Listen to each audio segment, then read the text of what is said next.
बंधू तुमच्या डबऱ्यावर वीज पडली का आज? बंधू अशी भयानक वीज पडली. आम्ही 4 जण मारता वाचलो. मारता 4 जण होतो. गुरुजीने विचारा तुम्ही का हो किती जण होतो आपण? 4 जण. तुम्हाला सांगतो बंधू, आम्ही टोटल 4 जण, गुरुजी, मी आणि यश आणि अजून एक काका, ते नवीन कस्टमर होतो आता कोणतरी. इतका जोराचा आवाज आला इथं, तुम्हाला काय सांगतो, ह्या बाई इथं नेमका आवाज होता आणि मी नेमकं टपरी कोणता लावला होता. तुम्हाला काय सांगा, हे फाटक बंद केलं असं आणि बस इकडचाच भाग राहिला होता आणि मी टूल लागलो ठेवाना. आता मला चला बा आपलं आहे ना, आता हे टूल असा नेमकं टूल ठेवायला बॉल लागलो, तशी ईज आली तसा टूल असा पडला. अरे बाप रे बाप, नुसतं अंगाचं लटलट कापलं. ते यशचं आहे ना, डायरेक्ट अंगाला काटे फुटले. ते टी शर्टवर आता त्याची गाडी होती आणि ते नेमकं आहे ना, गाडीला आधी चाबी लावून चाललाच होता.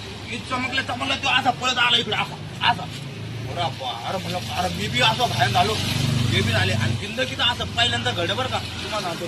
कारण काय माहिती का, कधी पण आहे वीज पडायच्या पहिलं काय होतं, आवाज येतो, ढगाचे आवाज येतात. असे ढग कसे फुटत झाडाल असे आहे ना, काहीतरी आवाज येते.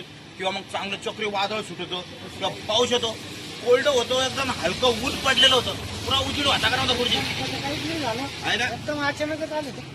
एकदम अचानक. कारण काय आहे, आपण काय पाहतो, पाण्या पावसामध्ये वीज पडते. पुरं जयवीर साहेब जयवीर पुरं म्हणजे वीज पडासारखं हेच नव्हतं वातावरण. तिथं छान वातावरण होतं मस्त. आणि तुम्हाला सांगतो, पाऊस नव्हता, पाणी नव्हतं, ना वारं न वावतं, ना आवाज काही नाही. ढगाचे कसे भांडणं लागायचे वरती, तसं काही बी नव्हतं. नुसतं शांत वातावरण. अचानक स्फोट झाला.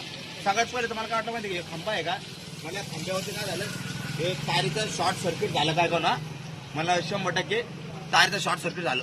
पण ते तारे शॉर्ट सर्किट नाही झालं, ते विजेचं होता ते खेळ. असं मस्त शितोळी बांब, एक खटीतच 10-15 शितोळी बांब फुटला, अशी धडकन असं एकदम.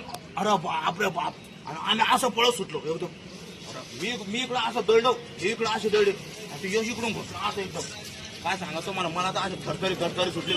आज घरी गेलो आणि घरच्याला सांगितलं, तुम्हाला काय सांगा, घरचे तर असे भयान झाले. अरे बाप रे बाप, म्हणे पाण्यापासून जाऊ नका. आता संध्याकाळी इकडे यायचं होतं मला. तुम्हाला काय सांगा, घरची चावी द्यायला नव्हती. आता गाडी तिकडे उभी केली, चावी उचलून घेतली होती माझ्याकडून. म्हणते मी टपरीवर जायचं नाही म्हणे, आजच्या दिवस तुम्ही थांबा म्हणे. कारण काय आहे, आज या घटना घडत राहतील आणि तुम्ही ना स्वतःची काळजी घ्या म्हणे. आणि भोरभोर पाऊस चालू होती. पाऊस येतच नव्हतं बा, काय यार भरपूर पोहतो एवढं. भुरभुर चालू होती. त्या भुरभुरीमध्ये ना घरच्या झाडाला तयार नव्हते. मी बळबळ जाऊन चावी घेतली. मी तुम्हाला आज एक पिशवीने आणली घरी. सरळ आलो मी, आणलं ना टपरीमध्ये एंट्री केली. आता का माझा आला, झाड थोडं नाही केली आणि उशीर झाला मला घरच्यामध्ये. मी येत राहतो की तू आता टपरीवर 6 वाजता. आता किती वाजले मला, 6:45. या बघा. आणि काय करतो, सगळ्यात पहिले ना कुठे गेला, आता पहिलं झाड झुड घेतो. पण एक सांगायचं तात्पर्य असं आहे मित्र हो, तुम्हाला सांगतो मी, ह्या ज्या घटना आहे ना लय होत राहतात. आणि अशी घटना बिगर पाणी पाऊस आणि ढग कडाल झाडाला न वाजता वीज पडणं म्हणजे काय जोग नाही. एवढा भयानक जाळ झाला माझ्या जिंदगीत पहिल्यांदा पाहिलाच ना, पहिल्यांदा इतका भयानक जाळ. असा एखादा काहीतरी पेट नाही ना, आवाज नाही येत का, असा चर्र तसा आवाज चालू होता एकदम भयानक. आम्ही सगळे असं घाबरून कुठं पळू असं झालं आम्हाला. पण अक्षरशः आम्ही स्वतःला सावरलं, टपरी बंद केली आणि लगा घरी पळून गेलो. अजून काही धडधड करून राहिलं. पण तुम्हाला सांगतो मी, देवतारी त्याला कोण मारी, हे शब्द एकदम बरोबर आहे. मित्र हो, जीवनात पुण्य करा, ते पुण्य तुमचं आडवं येत राहतं. आज काहीतरी आमच्या चौघापैकी कोणतरी पुण्य करत होतं, त्याच्यामुळे आमच्या चौघाचे प्राण वाचले. आहे की नाही गुरुजी? नाही तर माझा नाही सांगत, नाही तर खतम होता खेळ आता आमचा. त्याच्यामुळं मित्र हो, हे 2 शब्द ध्यानात ठेवा माहिती कधी पण. व्हिडिओ आवडला असेल लाईक करा, शेअर करा आणि अशा गोष्टीपासून सावध राहा. पाण्यापासून बाहेर निघू नका. ओके, जय हिंद, जय महाराष्ट्र.